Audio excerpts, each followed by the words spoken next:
Awesome. Should we post in our Slack channels real quick to notify people that our community meeting is currently happening? Yep. I can grab that. Go right ahead. Thank you. Well, while that's happening, we'll go ahead and introduce everyone around the room. This is the first community meeting of 2021, and we're happy to be here as the Carvel team. So first, I'm Garrett. I'm the facilitator for today, and I am just a maintainer on the Carvel Tool Suite team. So we have Carrie. So raise your hand as I say your name, Carrie. She's also a maintainer.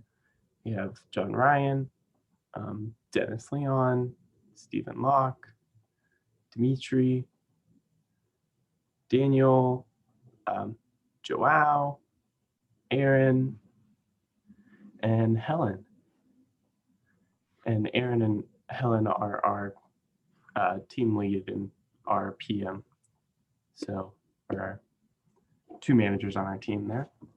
And then Vibas, are you a member of our team or are you a member of the community? Did I say your name correctly? Yes, my name is Vibas. I am the PM of the packaging and package management team. Awesome. Well, great to meet you personally. Happy to have you here. Great to meet you as well. Yeah. So we have two announcements today. Would anyone on our team like to take these announcements, talk about our Y2T and our cap controller release?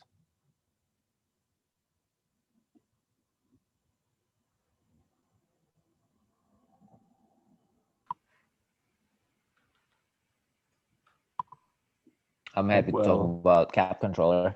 Yeah. Should I just go ahead? Yeah, please go ahead. Eli, who actually couldn't join us, but Eli has made some changes to cap controller to support custom CA certificates and custom HTTP proxy configuration. So that is a global setting for cap controller. Few users have asked for that functionality, so that's being delivered in our latest 0.14 ODDs. That's pretty much the chunkiest part of our feature set there.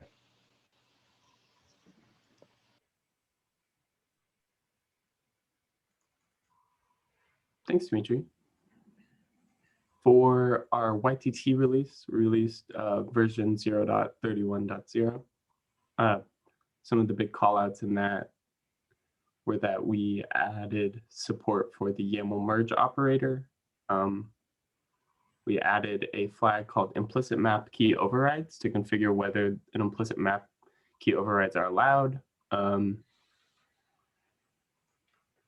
We have enabled the experimental schema support. So we currently have that feature guarded by a flag. So if you wanted to mess around and see some of the feature that's coming out in our next schema work, you can see what we have so far by enabling that flag. Was there anything else in that release that someone wanted to call out? Yeah, there was one that's sort of this ongoing little small initiative of bringing structs and YAML fragments to be more interface compatible, I guess is what you might call them. They behave the same. This is the next step. Now you can iterate over structs and you can use index notation on them as well. So that's much closer to the combination, what you can do with YAML fragments. Awesome. Thanks, John. So with that, were there any other announcements that we forgot to add here? Is this all for this week?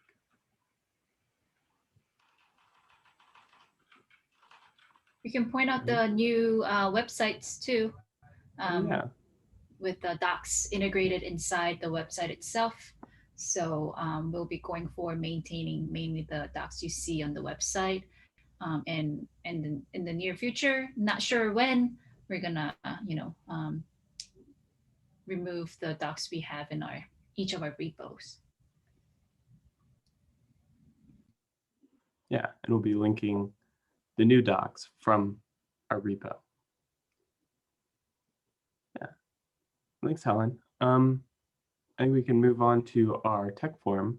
And for the tech forum portion, I can kind of step back a little bit as a facilitator, and it's much more an open floor. So we'll start with by reading off the topics that we have for today. We have Dimitri with an issue in YTT. There is the YTT app group with another issue in YTT. We wanting to discuss the length of time before an issue goes stale. And then there was an assertion library discussion on our plate as well. So we could start from the top, or if someone really wanted to talk about one of these items, just go ahead and speak up.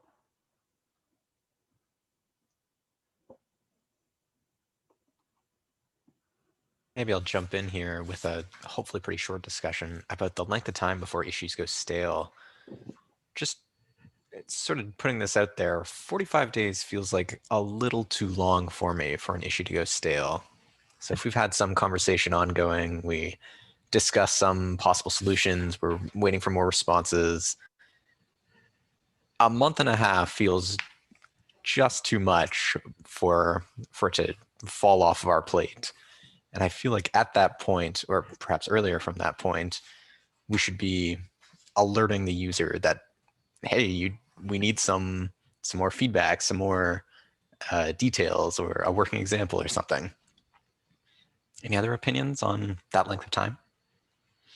I think in general, as like part of discussing why 45 days was originally chosen, was really more out of caution, because we just really wanted to make sure that we didn't pick too short of an amount of time.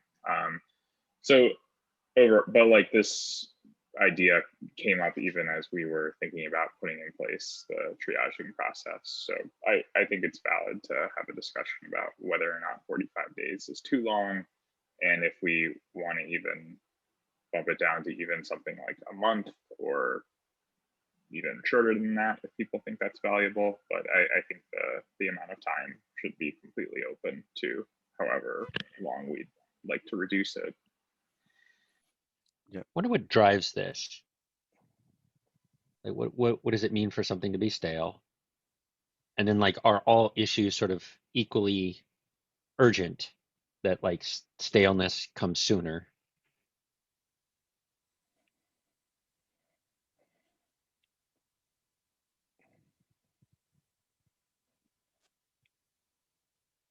And then like, is it easy to have other options instead of saying, okay, we're going to preemptively close this unless you comment again?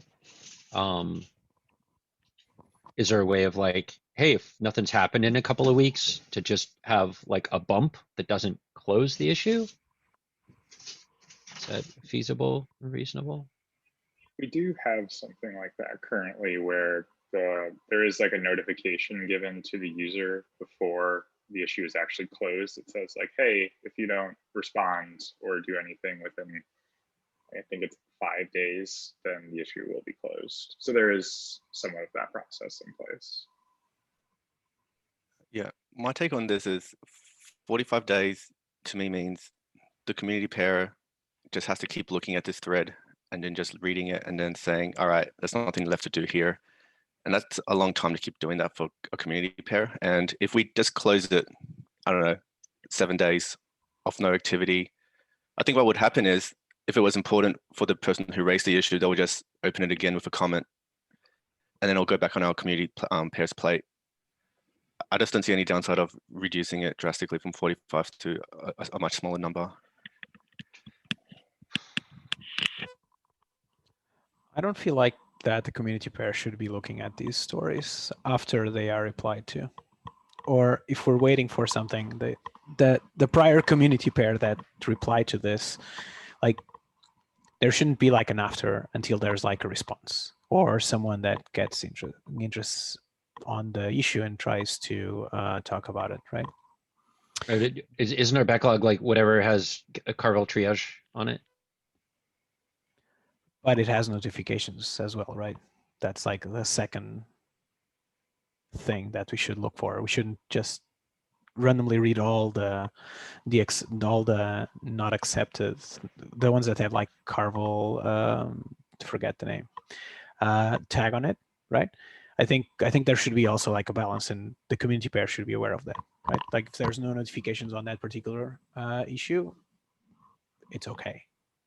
Now the 45 days, like if I go on vacation and I did not reply to you on an issue, I don't want to come back to have my issue closed, right? And talking 7 days, it's like perfectly feasible, right, for that to happen. Like personally, I don't mind the 45 days. It gives you like a grace period for people to, if they are interested, they are interested. If not, it will be closed automatically. And I think that's okay. And the burden on the community pair, I don't think it should increase. Yeah, we should update the triaging docs to leverage that notification filter that you're discussing. Because the way I've been pairing with folk is mainly relying on the Carvel tag, and that does have issues that I've just not have any comments responded on it.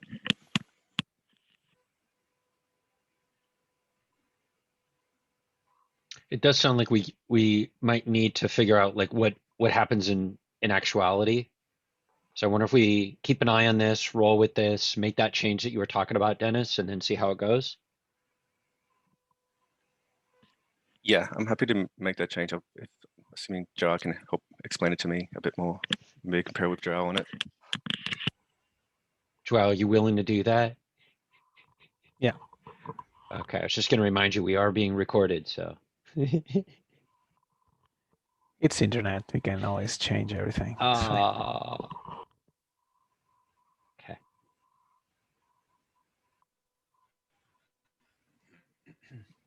Thanks for bringing that up, Stephen. Yeah. Next topic, we could talk about one of these issues.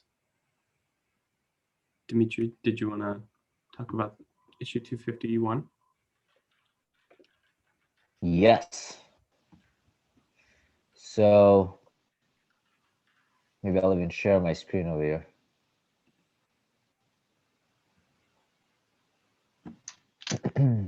So this is issue 251. I've written it up based on, I guess, this little description or little problem that I faced when working with YTT. So it's a supported way to replace single collection item with multiple items.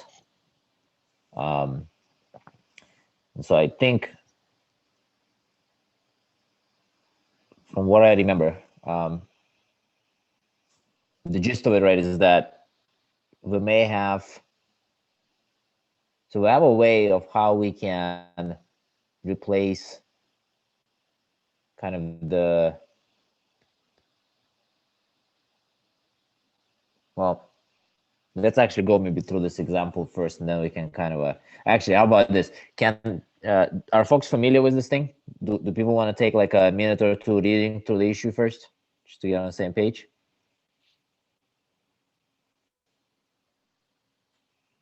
Yes, no? Yeah. Not sure. Yeah, as in people are familiar, or yeah, we should take a few minutes. Yeah, if we took a minute here to sort of warm up, so we're all on the same page. All right.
So assuming we're all good to rock into conversation, I had a question. There's a way to do this today. Why is that insufficient? And the way to do that today is template replace. And I don't think you can actually do that today.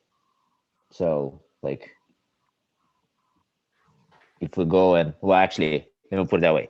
If you have this document over here, right? Mm-hmm. How do you actually convert it to this document, right? Let's see. Couldn't you just do an overlay replace, overlay match and replace that doc, and then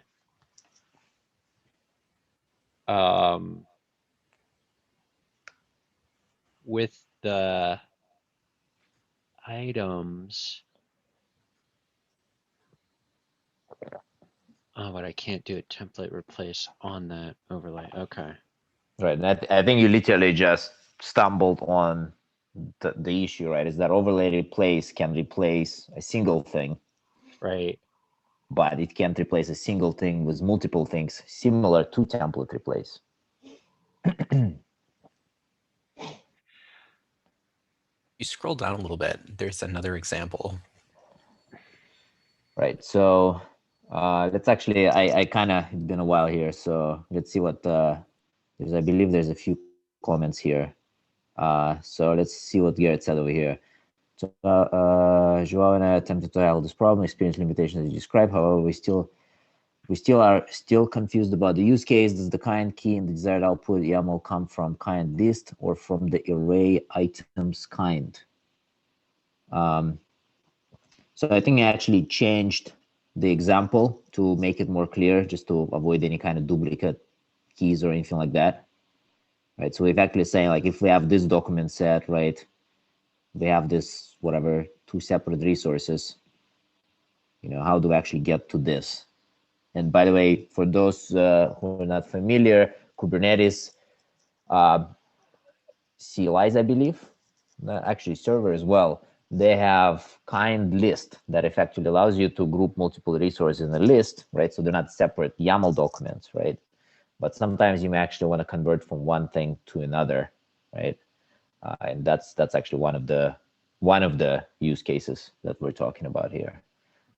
But this case is just kind of more general. I think the other use case that somebody was asking me about is, how do I effectively, I have a bunch of YAML saved in a config map. I want to take that YAML, which has multiple documents in it, right? And I want to effectively replace all of my documents with this set of YAML, right? So it's kind of like, how do I unwrap something that's wrapped and kind of move it into the root, if you will.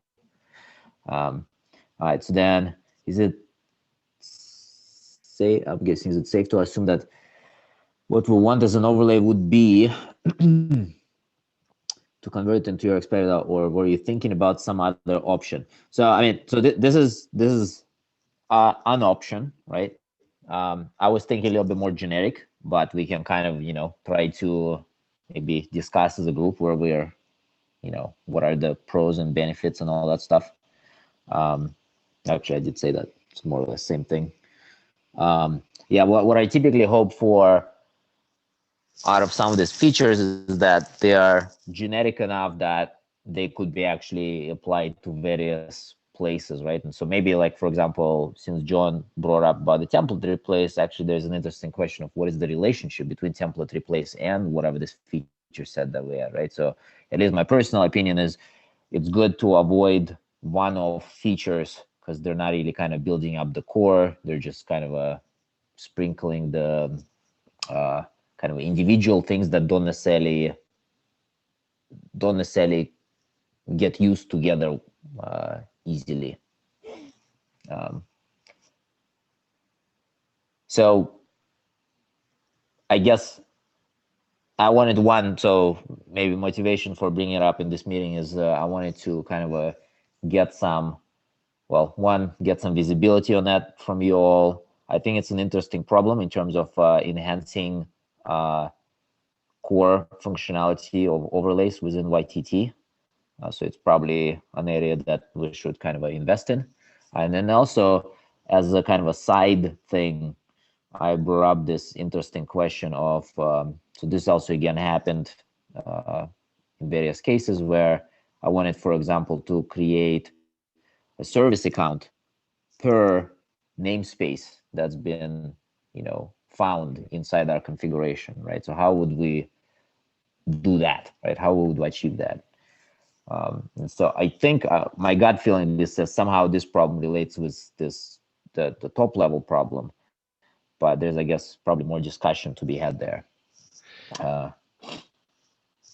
So I need to make sure this card's on the table in this discussion. A related possibility would be that you could do this imperatively. You could do this programmatically, where instead of in an overlay, if I could get access to the document set that's part of the evaluation result so far.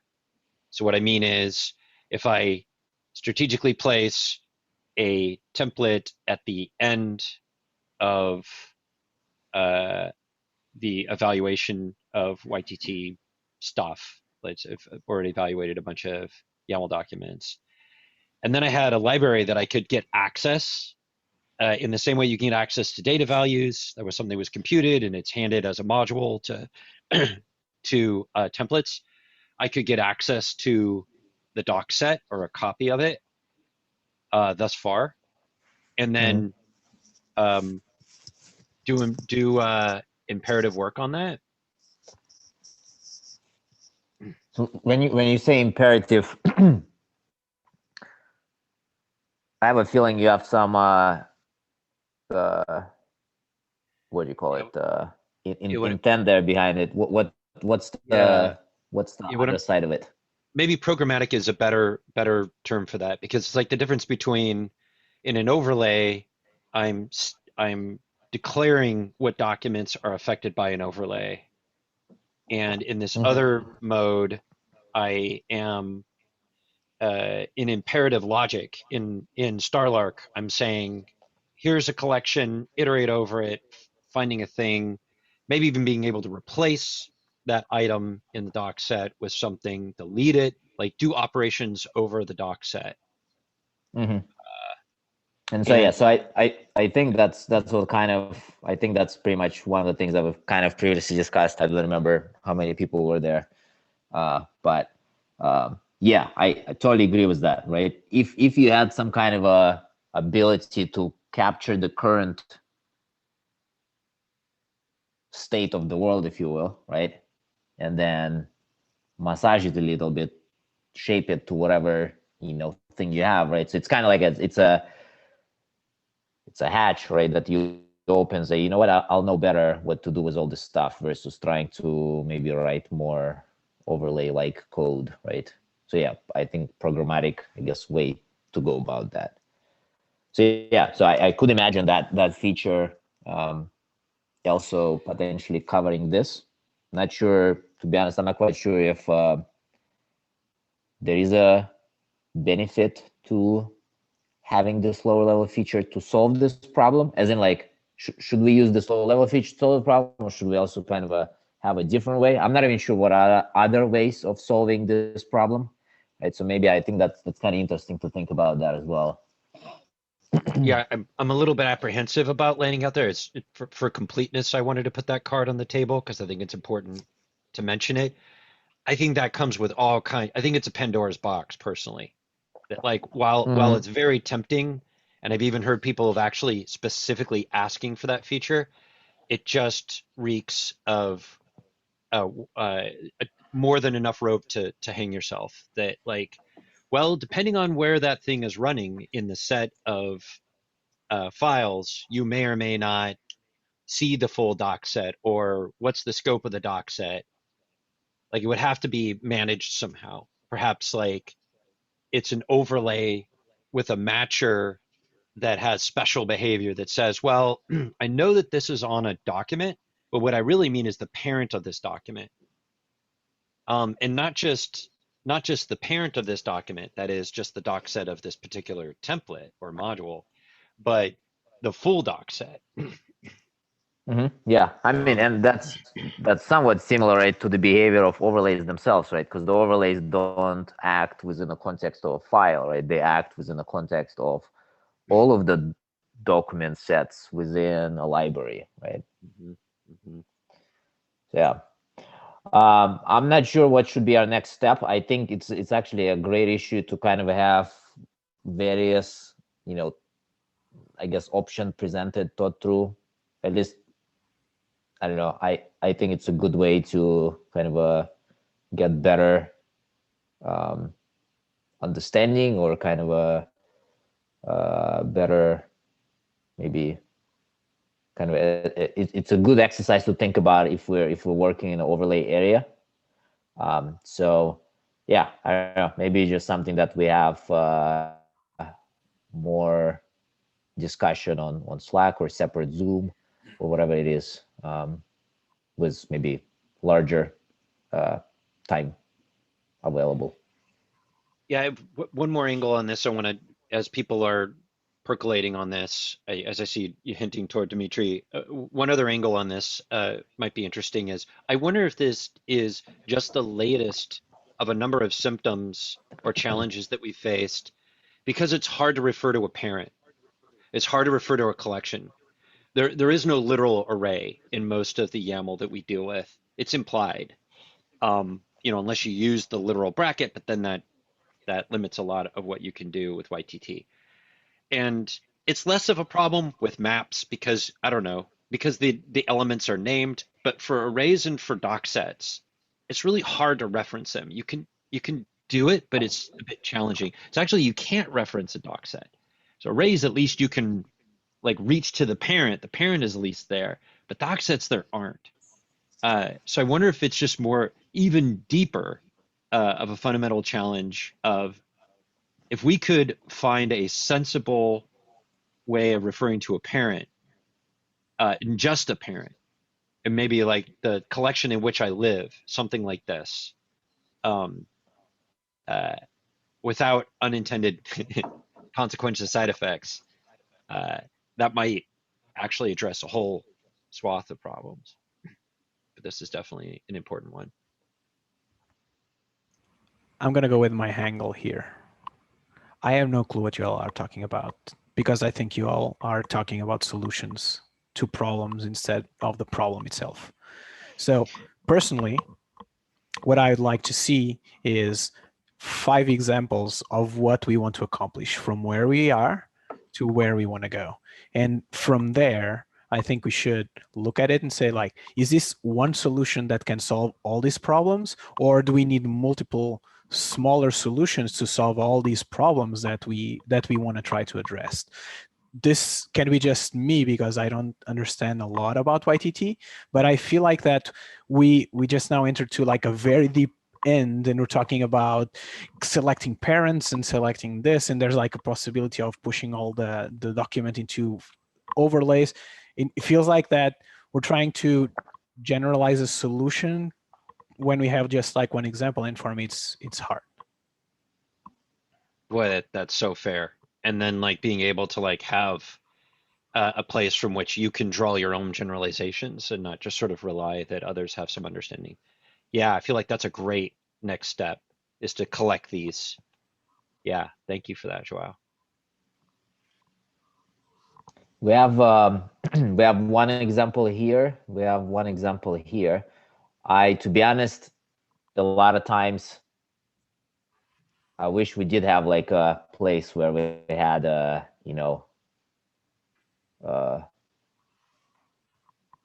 crazy YTT examples that I'd like to do, but I couldn't figure out how to do it because maybe there's no available feature, or maybe I couldn't figure out how to do it place. I don't know if that's something like we want to keep on GitHub or elsewhere. The other maybe side of it is also, I do agree that it's always nice to have more examples. I try to at least relate to the what I've seen before, like in random places, like maybe, I don't know, when I was deploying my own, I don't know, Kubernetes app for fun on a weekend or something like that, and try to kind of relate, well, was there actually a combination of like problem that I had that actually really is related to this problem, right? So for example, like this example drawn over here, create a service account per found namespace, actually comes from CF4Kate's work that we've done probably like a year ago at this point. But there is, yeah, I guess like you can kind of maybe, at least I try to explore from these basic examples, what are some of the other examples that maybe a community out there may have seen. Sometimes I even go to, other projects to see what similar issues that they may have faced that, may not be addressed by those projects or maybe addressed. But yeah, I think it would be good to and maybe add some more examples. I'm not quite sure what they might be. This is at least the 2 real examples I've seen before. But yeah. Yeah, do you know if Carlos, sorry, Daniel, real quick. Dimitri, do you know if Carlos created an issue for that? Can't seem to. No, I don't know. It's been so long ago. Yeah, okay. I mean, we solved the problem in a different way, so it's possible that we never bothered with it. But okay. Yeah. So sorry, Daniel, go ahead. Yeah, I think that this could possibly, as far as maybe not like specific to this issue, but I kind of liked Dimitri's thought along the lines of like, here are all the things that we have not solved with YTT. And maybe this is like an opportunity for like our discussions part of YTT. And maybe, I don't know if they have like labeling schemes where we could like label it as like unsolved and kind of collect like use cases and potentially develop them into features and issues that we could eventually work on. That might be something interesting we could work on here. Yeah, I did create a discussion as we were talking. Their corresponding thing is what's called a category, and you get 4. Maybe this is configurable soon. General, ideas, QA, show and tell. So I just made this an idea thing. The only thing I'd append is maybe with these problems, collection of problems, add an attribute, how painful this problem is, because I was on the task for Kate's team and I definitely worked on the service account, adding a service account for each namespace. And I've paired with everyone on the team and it never was a pain point, even though we had to change that part of the code. If there was a better, more elegant solution, we'd definitely go for it. But in terms of pain point, it was in terms of, and relating it to YTT, it was on the more mild symptoms of pain. And there are higher painful things about using YTT. So if we're collecting problems and challenges, just adding an attribute on how painful we think it is would be, I think, helpful, useful.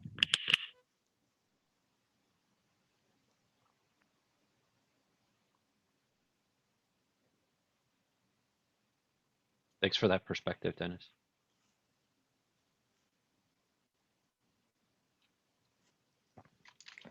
Well, I'll call the time that I wanted to spend on this. I think we've chatted at least about the issue and some of the other meta work around it.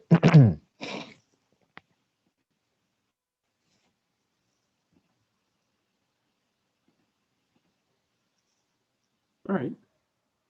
We can move on to one of the other items that we have, or another item that someone wanted to bring up.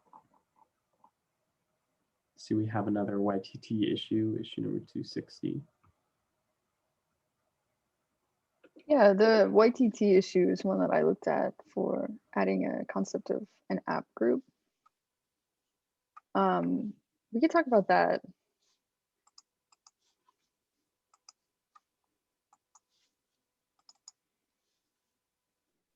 So this is specifically with GitOps in mind. Cap right now has a command called cap app group that allows you to deploy a directory with manifests in them, and it will deploy each directory as a separate app in cap based on the directory name.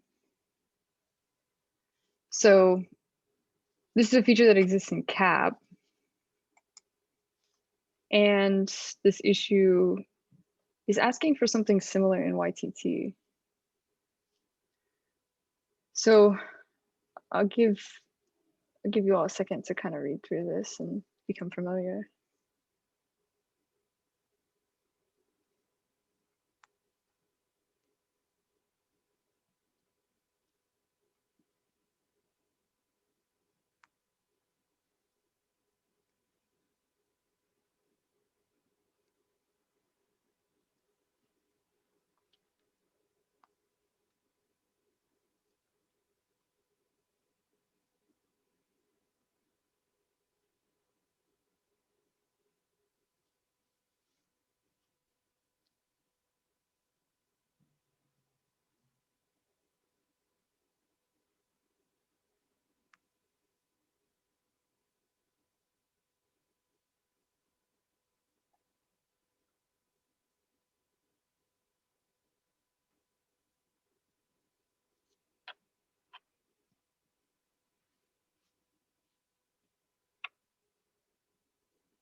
So I bring up this issue as kind of like a question on if this is something we want to explore further to make it more consistent with CAP, or if what we have in CAP right now is even something that we want to continue supporting. But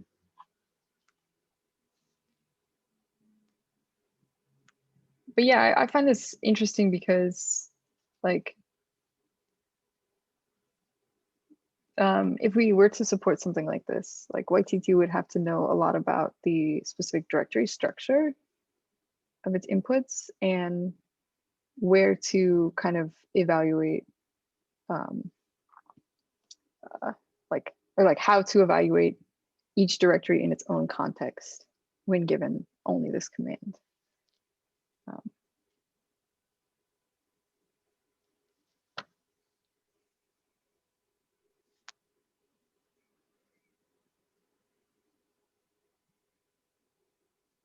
Are there any questions, any thoughts on this so far?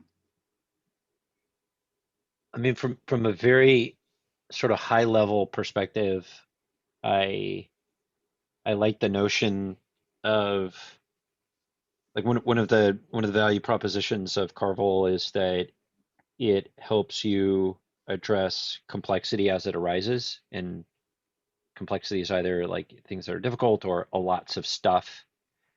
So the spirit of having the tool make it easy to handle when I have a number of things, I want to have effectively, if I'm reading this right, that I have basically 3 YTT runs that are completely isolated, basically just iterating and looping over.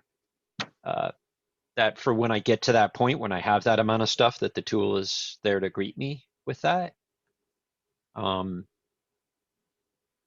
So I've got that on one side of the fence for me, and then the other side is that I wonder if that's enough signal to take on that additional scope where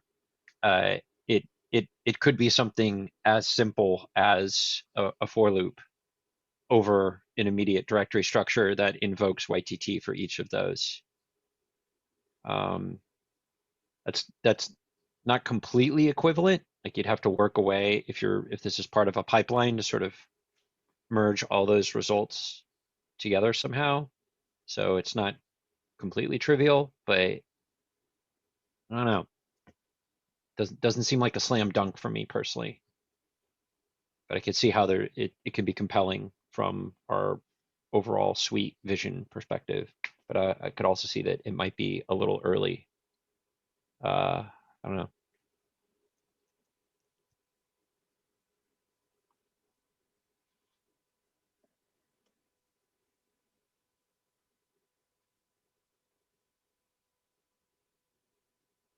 Do people have any thoughts about what are the challenges with providing a feature like that? Not necessarily like implementation challenges, but rather like the I guess challenges in, I don't know, like the product surface area.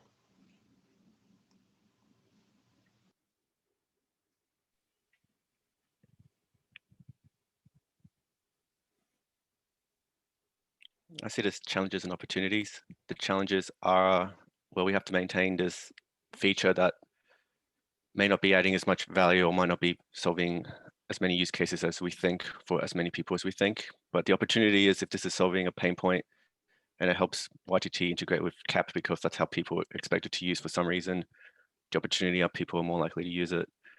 Just for transparency, at the end of this thread, I added a story in the backlog to kind of try to research whether this use case is valid or not, or valuable to us to solve. It's not clear to me. And so when me and the pair picked up this community issue, we weren't sure either whether this was something we wanted to add or not. And so we just added a story to say, all right, here's a bit of work to try to figure out whether this is a valid use case or not. But this is a good forum to discuss that now as well. Does that answer your question, Dimitri? I was kind of more poking at what are the, let's for a second say we have this feature. What are the repercussions of using this feature? The reason why I'm asking this is I'm thinking of a very particular thing, but there might be other things that, I don't know, this group may come up with. And so this is why I'm kind of being a little vague, hoping that maybe there is other things that are positive or negative about, having a feature like that. One thing that I see is because each directory evaluates in its own context, and like at least in this example would like output a file with the rendered output, YTT would no longer like be basically writing to standard out. So piping it into another tool might behave differently than how it does now. Like I can't really imagine an easy way for us to be given multiple directories and then like evaluate them all in their own context and then pipe all the output to another program when the output is separate per directory. So that's one challenge that I see.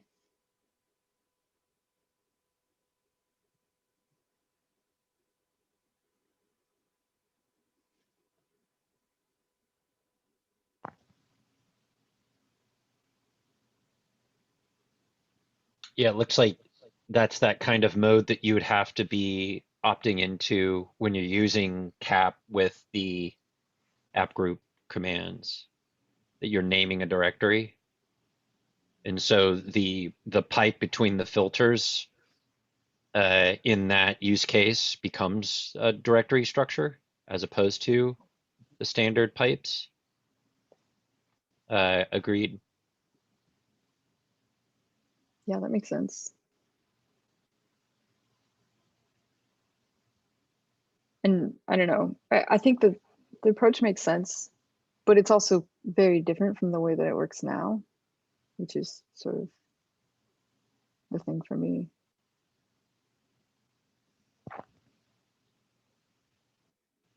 Do we know if cap app group is being used in the wild? Because the other alternative approach, I think Kerry touched on this, is do we want to continue supporting cap app group? Like this YTT app group seems like the equivalent to the cap app group. The value here is we can work with cap app group maybe a little bit nicer, but is there value in keeping cap app group to begin with? Definitely, I've had a few people ask questions about it as they're using it. Now, whether that's something, actually, I semi-touch on that in the thread, talking about seeing cap controller really as a thing that codifies what does that flow look like, right? So at that point, you're not really then, you wouldn't be using cap app group, right? You would be using more cap controller, high-level functionality. One thing that since Kerry kind of mentioned it, so the thing that I was thinking about is pretty much what Kerry is talking about, but also from the perspective of security. It seems like that it would be really easy to give this functionality to the user, and so then now you end up with the functionality, this functionality saving probably sensitive configuration to the disk in bulk, if you will, right? So one thing that's conceptually, I guess, is bothering me about this feature is this, as soon as the disk is involved, then now your secrets are touching disk, and that's not necessarily, who knows where this kind of command is running. I mean, maybe it is running on a RAM disk, and then it's not really a big deal, but maybe it's not. And so there's this interesting balance of like, well, how do we be cautious about it? Maybe I don't know. Well, I'll just pause there. Is that in favor of removing cap app group? Because my understanding is cap app group expects these files to be on disk. So if something's consuming it, is the hesitation that producing the sensitive things on disk is the security vector, or is it the fact that something is depending on sensitive information content being on disk? Because cap app group expects it to be on disk somehow. Something has to produce it.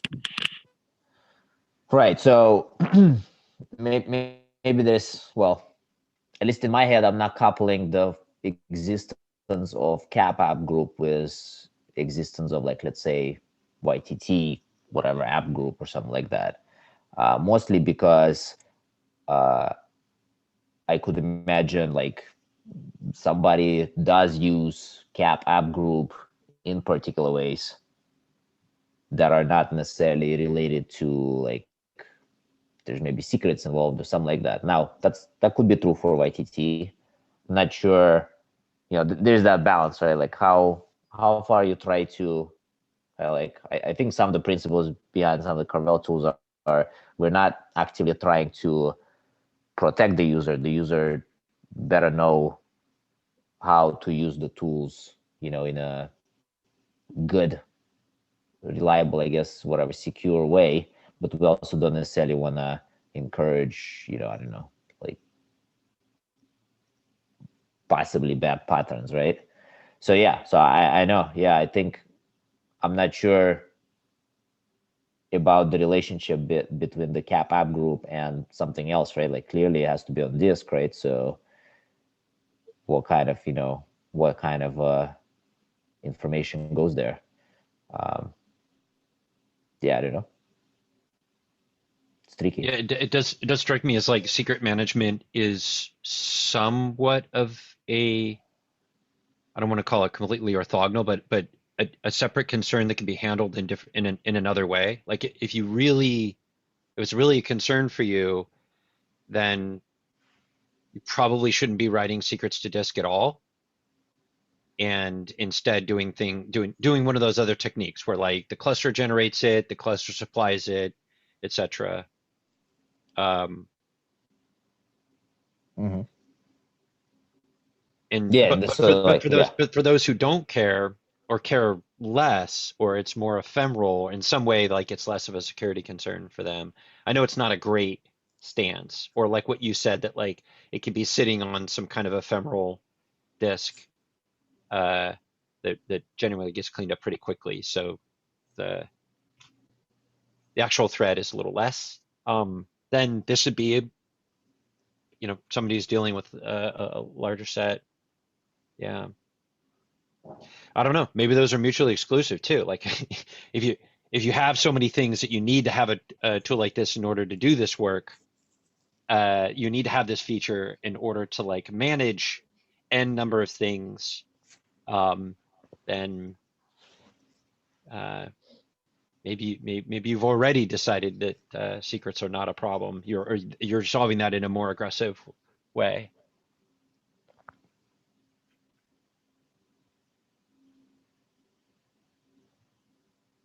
Cool. Well, we have some investigative work to do around this. I think we could make security a main focus of that as we're looking into it. It's a great point. I would also throw in one quick thing around this is there's an interesting question of architecture cutting across multiple tools, right? For example, like, well, YTT produces some configuration, CAP deploys some configuration, right? There's also potentially other, tools in the middle like kbuild, or maybe there's like image package beforehand, things like that, right? And so one other interesting design question here is that, so we know that CAP is right at the end, right? However, the other tools, like per each application, you're potentially running maybe a set of different commands, right? Like some applications may use customize, but some application may use YTT, and some application may use, I don't know, kbuild in some cases, but maybe some don't, or something like that, right? And so the other interesting kind of a viewpoint here to take is, does that actually mean that we would want to have this kind of a bulk thing for every single tool? Like that seems to be, at that point, becomes a little, I don't know, like, is that,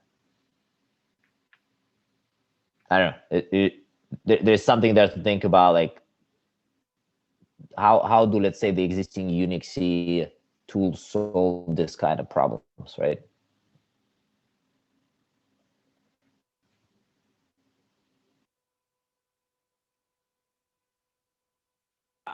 They keep main features around, right? If you want to copy, if you want to remove, and it's something that's that exists or that has some sort of permissions and everything, you need to do a -f, right? Like, so there's a sense of feature parity between like the Unix tools, where there are certain things that exist everywhere, right? And are called in the same way. So like in the end, this is not like a new pattern.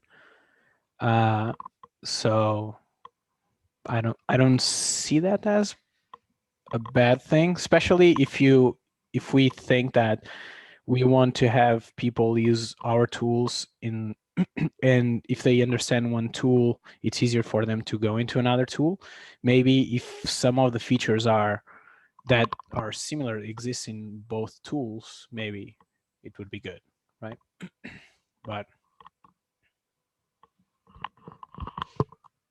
the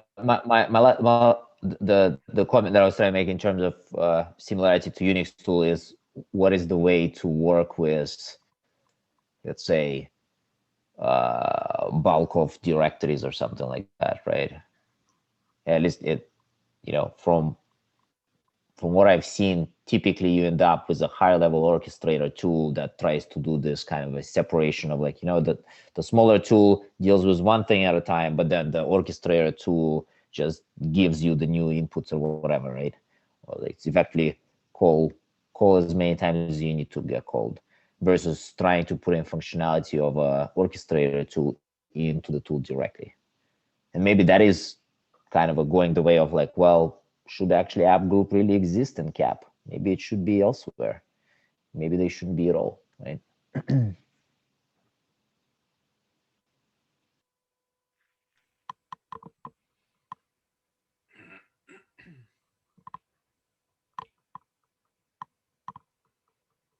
Thanks for the discussion today, everyone. Really great community meeting. Stop our